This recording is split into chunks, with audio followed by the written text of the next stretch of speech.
Hi, everyone, and welcome to this episode of Ask a Doulagiver. It's going to be a good one.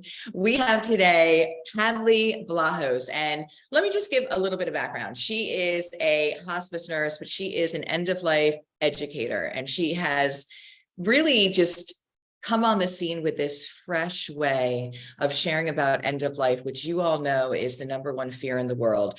So she is a hospice nurse, she is a mother, she is a wife, and she is an end of life advocate. And she has a new book that we are going to talk about, and we're going to get into a great conversation. So welcome, Hadley. Thank you so much for being here. Thank you so much for having me. I'm so excited.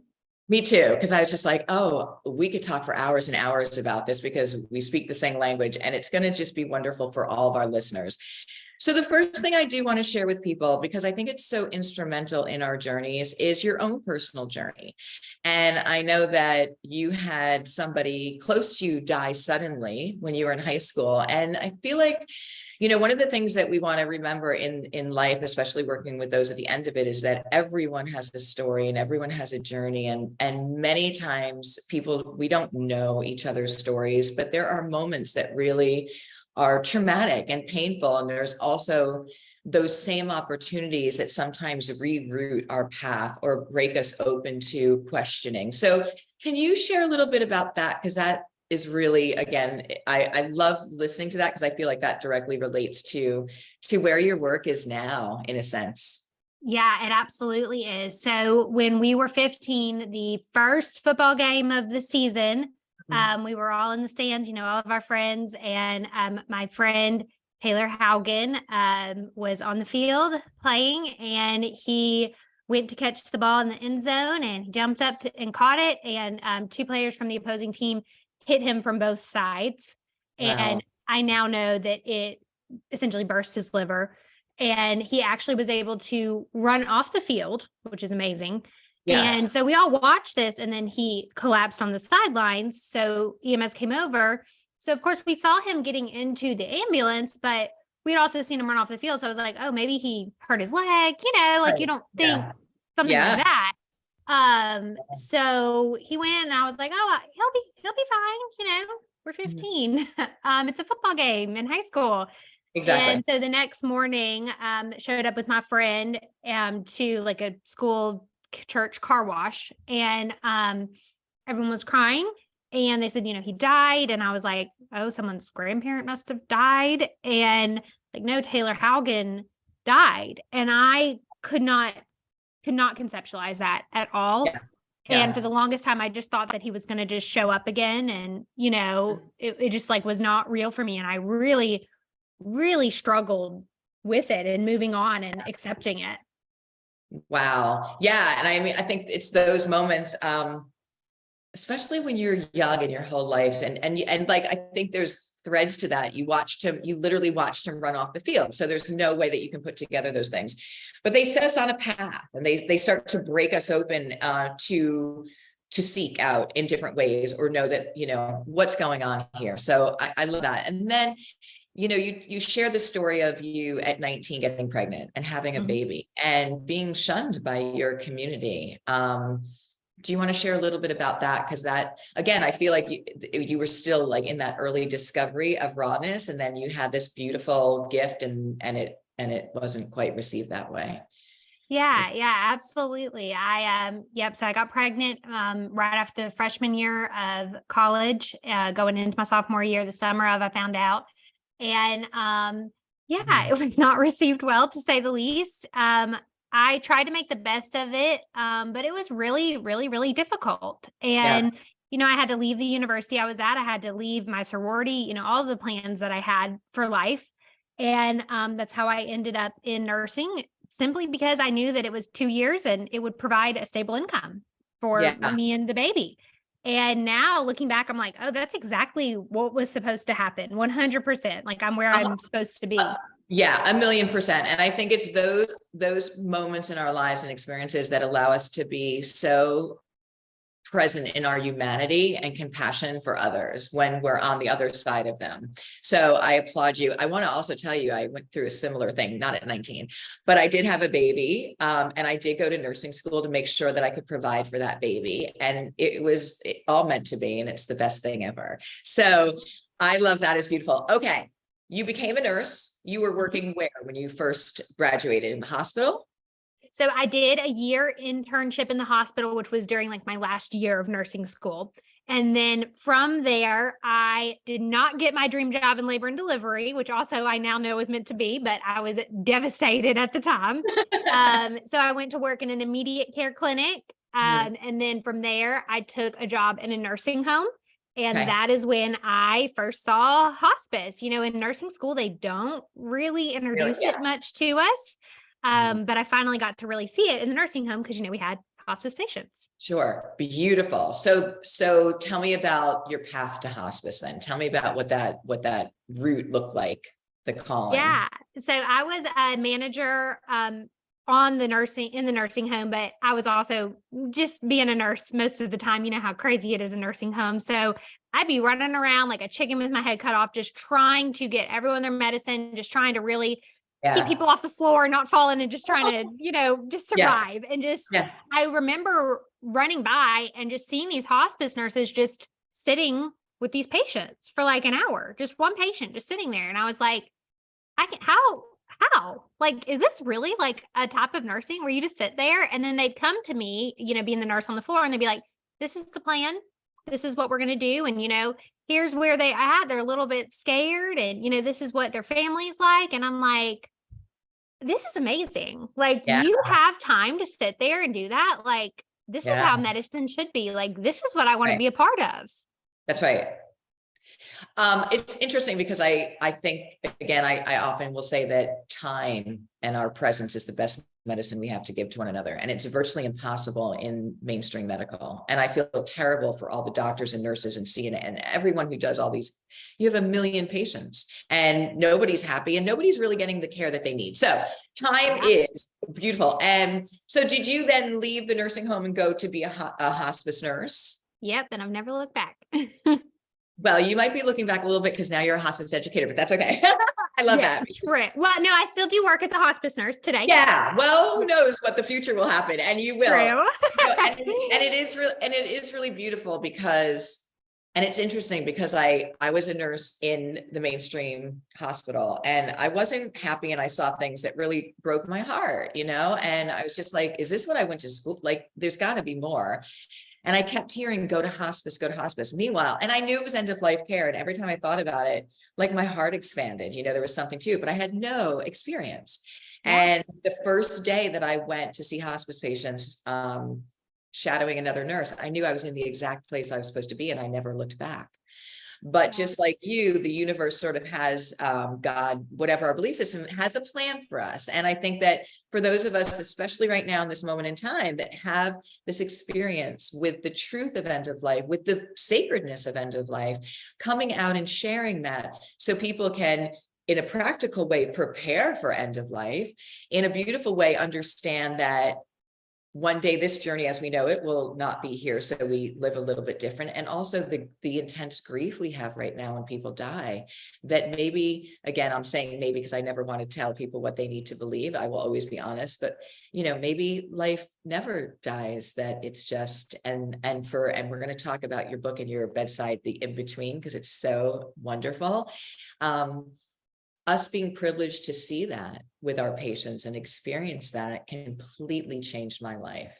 And I want to share that. And we need to share that with everyone. So let's talk about where you started educating. How did that happen? And I love your TikToks. It's amazing. So creative, so entertaining, and so loving to the point. And I was just like, oh, it's really great. So when did you start thinking, let me do some education on this? So it happened by chance, for sure. During the beginning of the pandemic, March 2020, when we had really no information. And as you know, they're saying, put a scarf around your face and come to work. And we had no idea what was going on at the time. And then the schools closed too. My husband is a doctor of physical therapy for a low-income state-run facility. He's the only physical therapist there. And of course, I'm working in hospice. And so both of our jobs are saying, we need you. And we couldn't decide whose job was more important. Called my parents, who live basically on a ranch, like a farm, remote, and they came and took the kids. So Okay. I made a short video for my family and friends to kind of share what was going on. And I Okay. ended the video saying, like, this was never our plan. Yeah. But we promised we would care for people, and that's what we're going to do. And so I thought TikTok was a video editor, actually. So I made the video on there, posted it. That's the only way you could save it, still is. And it got like 2 million views. Oh, And wow. people were just asking all these questions, and they were like, what kind of nurse are you? And so I just started answering questions. That's how it all started. There are no accidents, Hadley, no accidents at all. And it's just so interesting. And especially, we were never busier with our work and Doulagivers with the pandemic, because everyone now was so scared. They were at home, and, they really wanted to know, what do I need to, like, help any which way. So I'm not surprised. And it was such a good time for that. I love that. So let's talk about how did your book obviously probably came about because of this huge explosion in the education and the TikTok and everything. Talk to me, if you would, about the very first experience you had with a patient that really changed your life and said, wait a minute, if you can pinpoint one, and then I know we have so many that we'll talk about. Do you want to share that first experience? Yeah, the first one that was really very pivotal for me, in my book, I call him Carl. Of course, that's not his real name, but that's what I call him.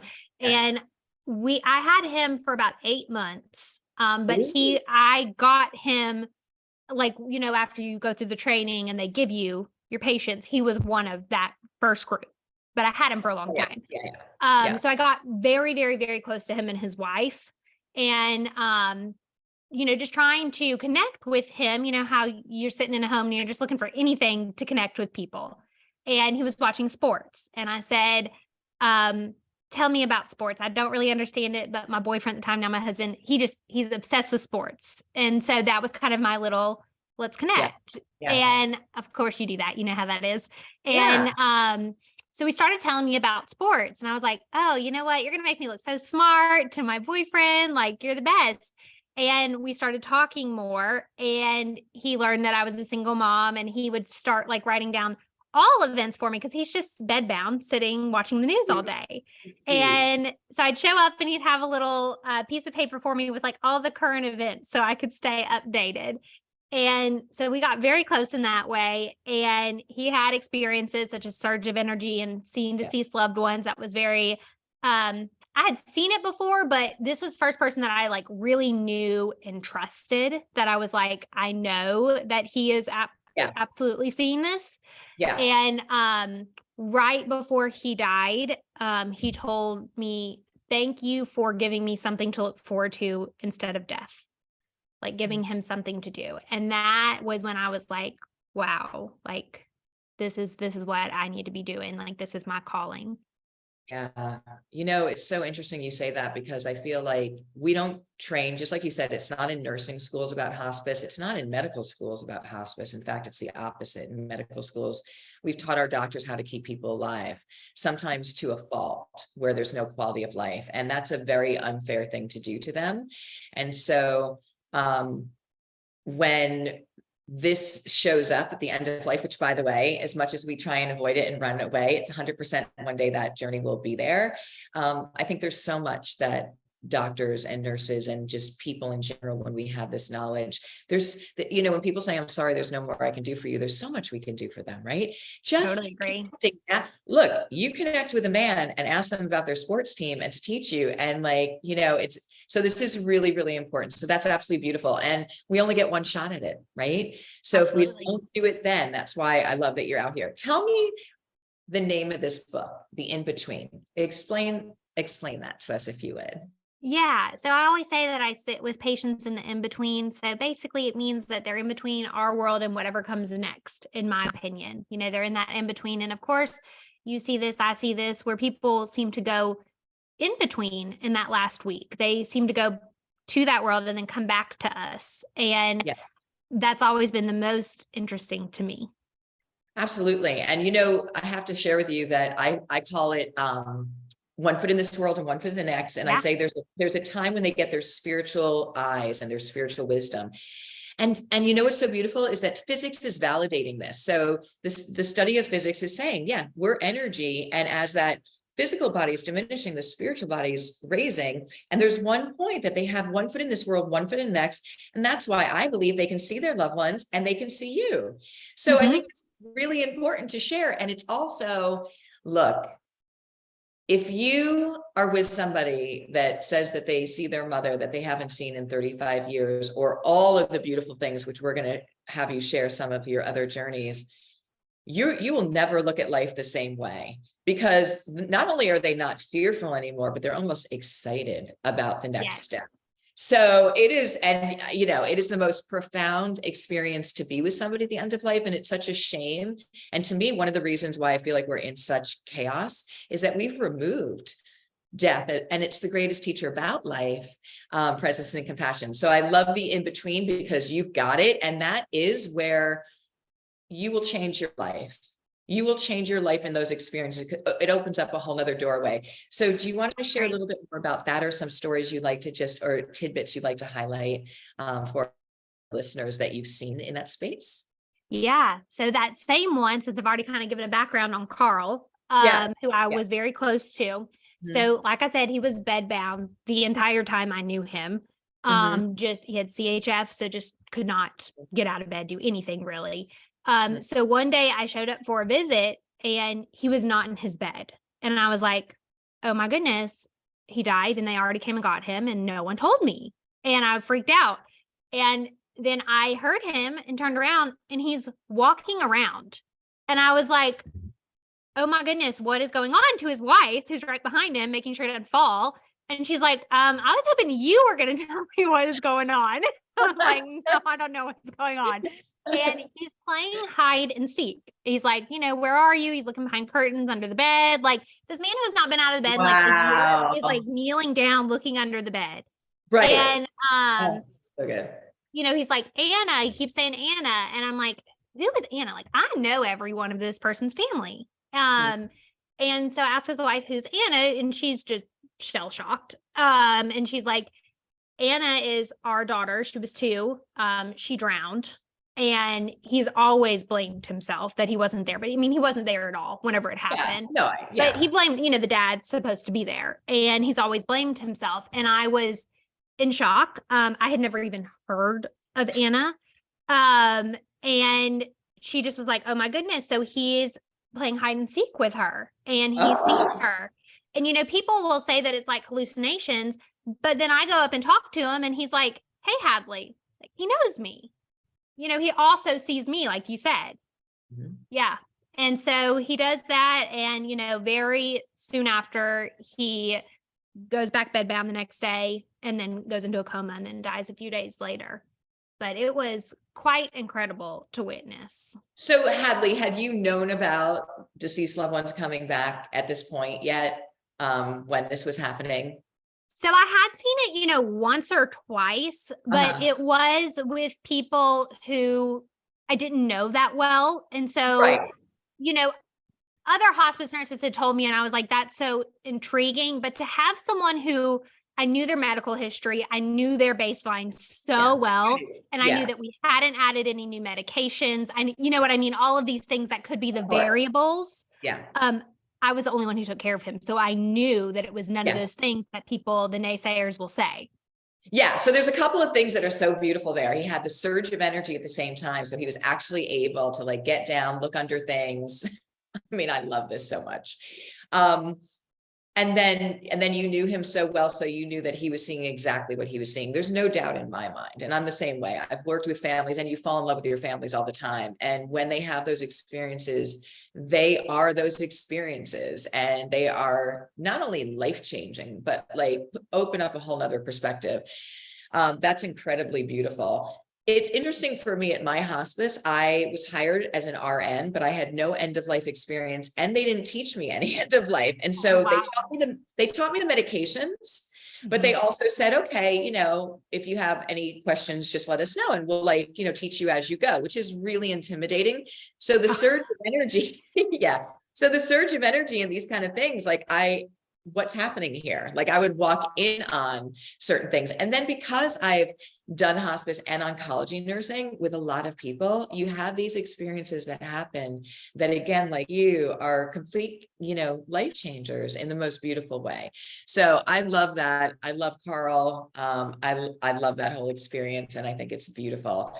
So then you go on in your book and talk about lessons that you've learned, within different dynamics. So would you share some of those just poignant lessons about whatever you think is what we want to hear? Because I know that, the reality of knowing the truth about end of life can be so inspirational and healing. But we're really in a very, very complicated time. We're in an intense fear-based of death. We don't prepare for it. And then also intense grief. And I think they're combined. So if we don't prepare for it and acknowledge death when it shows up, it doesn't go well. It usually doesn't go well. And so what else would you like to share about what you've learned that you want people to know working with those at the end of life? Yeah. One that was really, really big for me for a life lesson, I call her Elizabeth in my book. Going in, I had an eating disorder that I felt like I hid very well. And I felt like she saw right through me. Yeah. And I don't know how, but she did. She 100% did. And I was just sitting there, sitting in the bedside charting. And she was young and, 40s, like young for a hospice patient.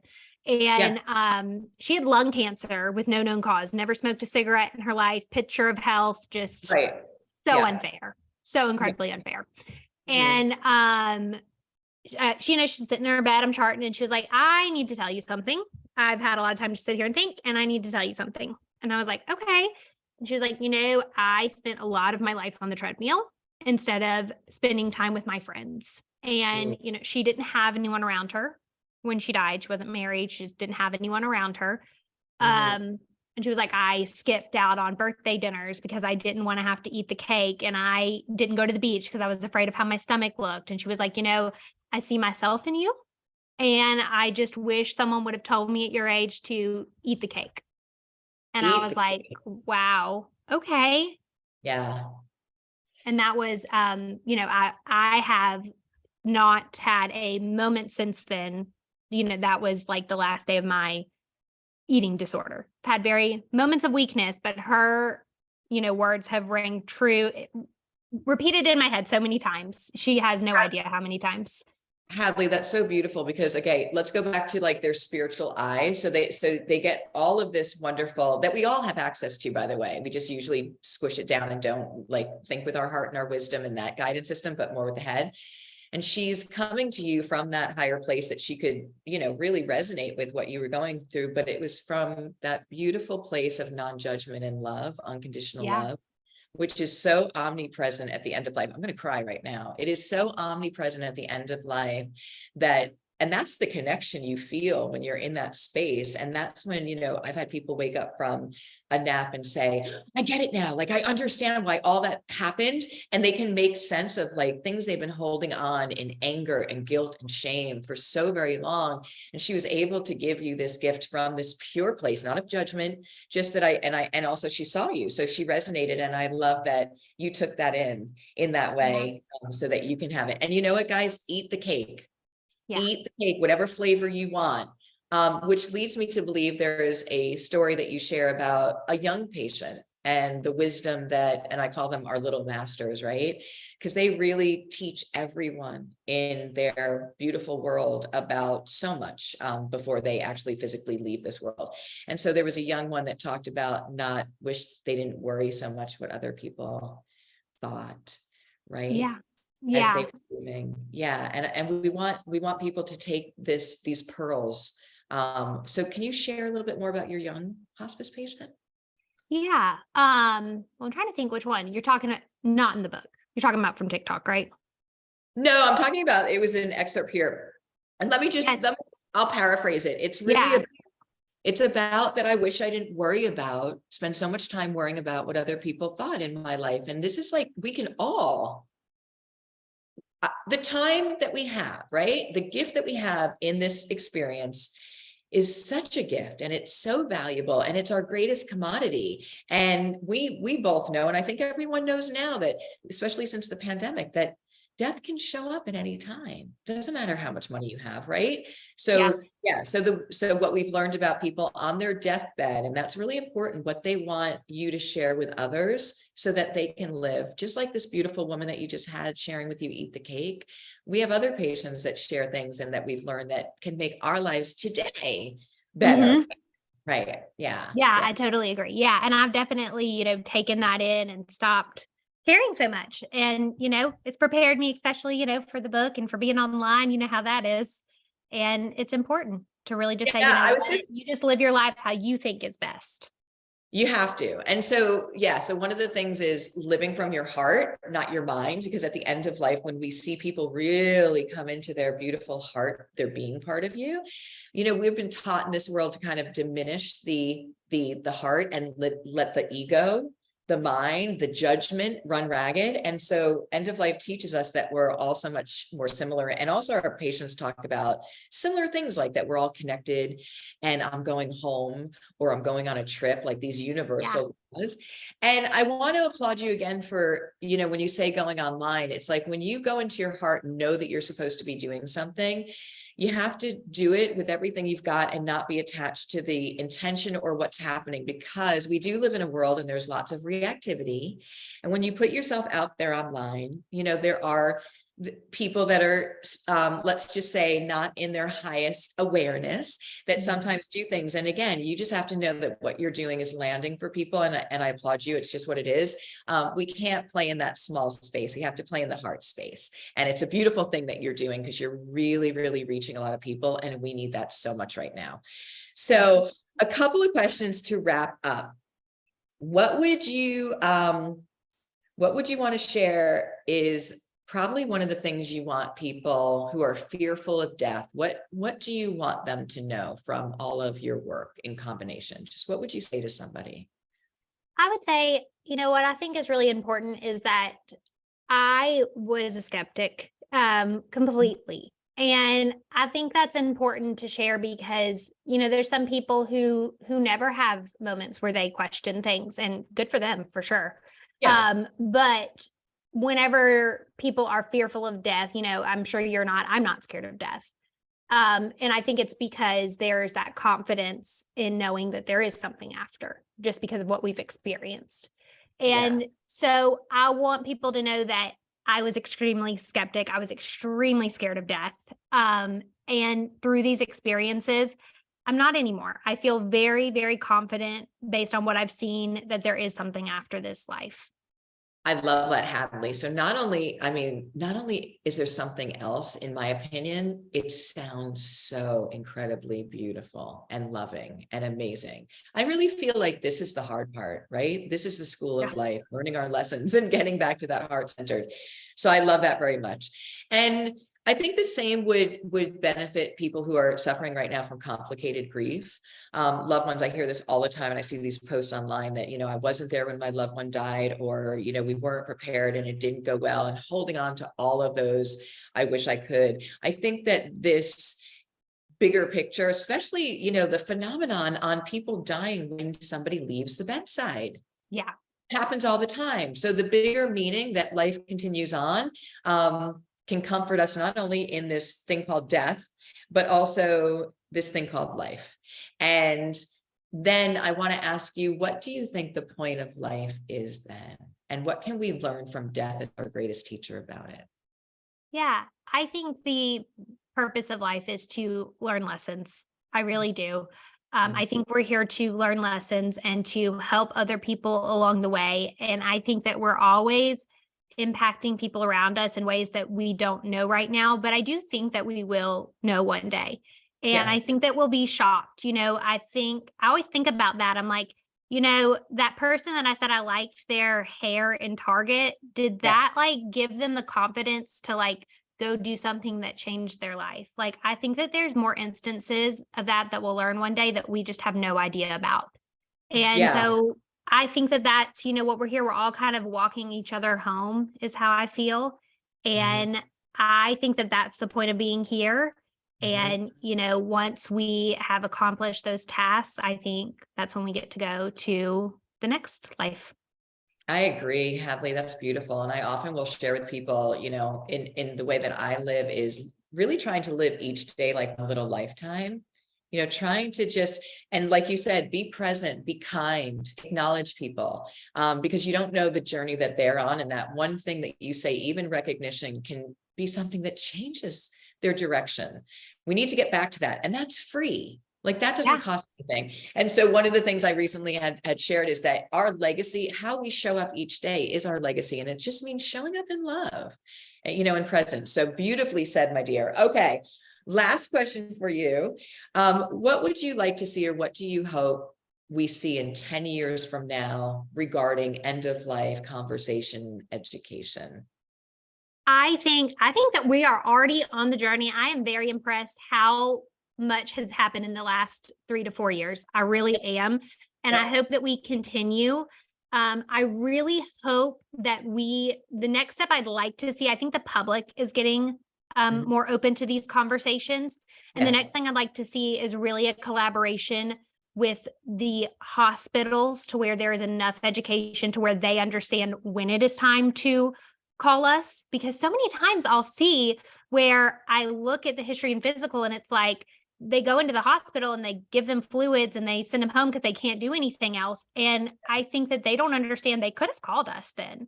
And it's taking their resources, they're, instead of being able to do other things. And that is what I hope the next wave of education is, that everyone understands this is when it is time to call hospice.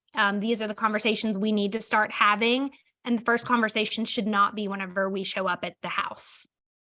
I agree so much. So if we brought back that, it's almost like at a certain point in our, you do your annual physical, at a certain point in those years, maybe whatever people pick, we should start focusing on that conversation, that there'll become a time in our journey where we'll switch from trying to fix to really managing and comfort. I mean, just knowing that ahead of time, that, and then, the day is here.